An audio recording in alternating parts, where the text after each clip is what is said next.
Bob Duckworth, and I came to Washington, D.C. in 1961 to attend Catholic University of America. I was an undergraduate in the class of 1965. And I got the opportunity early on to hold the flag, the banner, the CUA, the Catholic University of America banner. I held one pole, and my fellow counselor and classmate, undergraduate classmate, Tom Daly, who was African American, held the other pole. So we carried the Catholic University of America banner, black and white, together, unified, saying, here we are, we too want to be part of this, and we want to be part of the message that this march is sending to the people on Capitol Hill.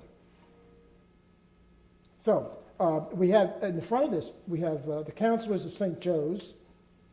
We even were, we got George, who was our head janitor at the home, to come with us. And we brought some seminarians up front with us. And off we went. And we felt like we were in the march of the Army of Justice as we walked down the streets. It was quite enthralling walking down those streets. They were packed, as I said earlier, and all sweeping in to the mall. And you can see the sweeping into the mall. We're about to, I think right here we're about to enter we're coming down Constitution Avenue, I believe. I think it's coming down Constitution Avenue, and we're about ready to get onto the mall. And I was fortunate enough, we all got close at the bottom step of the Lincoln Memorial, stood by the wall, squashed against the wall, but it was certainly, it was quite a day that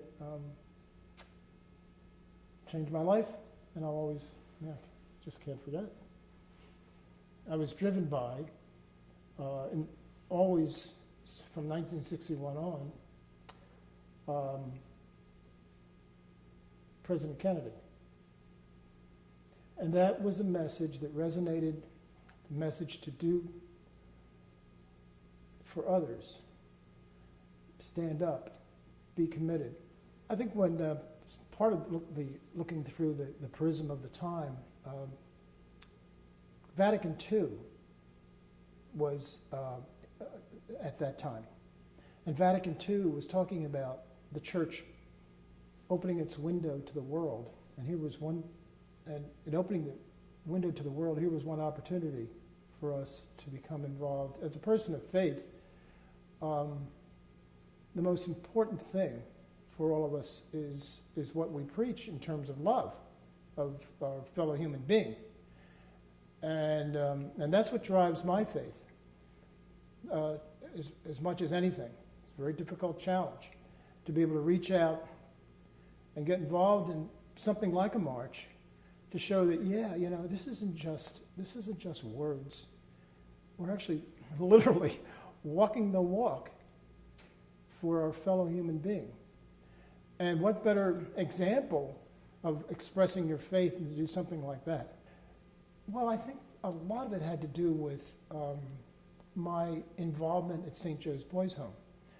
We had, in that job as a counselor, our counselors we were black and we were white, and our kids that we watched over with the nuns came from all walks of society. And you learned about their struggle and their parents. And you knew something just wasn't right. Here was an opportunity to fix it. This was I said earlier, a period of great turmoil in terms of societal change. And I think the youth of America, when they came out of the 50s, they probably asked, is that all there is? And then we had a new bright young president saying, no, that isn't all there is. There's a lot more for us to be engaged Americans to bring change. All of that was kind of in our heads during the 60s. And that maybe we were a different generation. We weren't just going to be quiet. And I think the seeds of that, of course, grew into other kinds of events later on in the 60s. So we found a voice. And there was a lot of hate at that time. And the Catholic University certainly is a place where you come and you think about God, you think about your fellow humanity.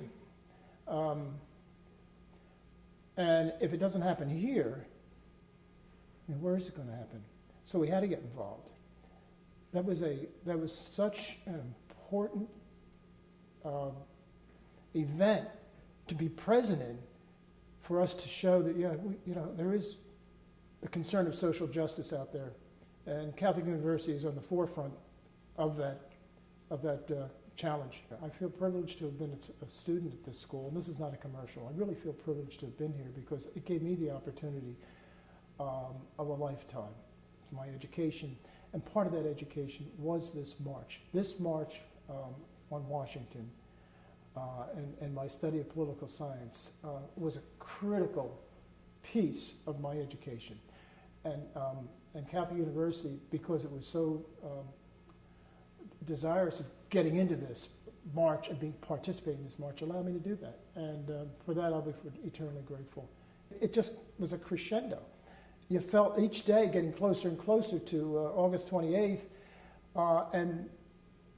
So by the time August 28th came around, we were ready to go. The counselors at St. Joseph's Boys Home, we were all ready to go to be part of this march. And it was just the whole event was beyond my expectation of listening to a great man deliver so important a message of civil justice. Everyone just went beyond that. It was spiritual. It was love. It was change, and it had to happen.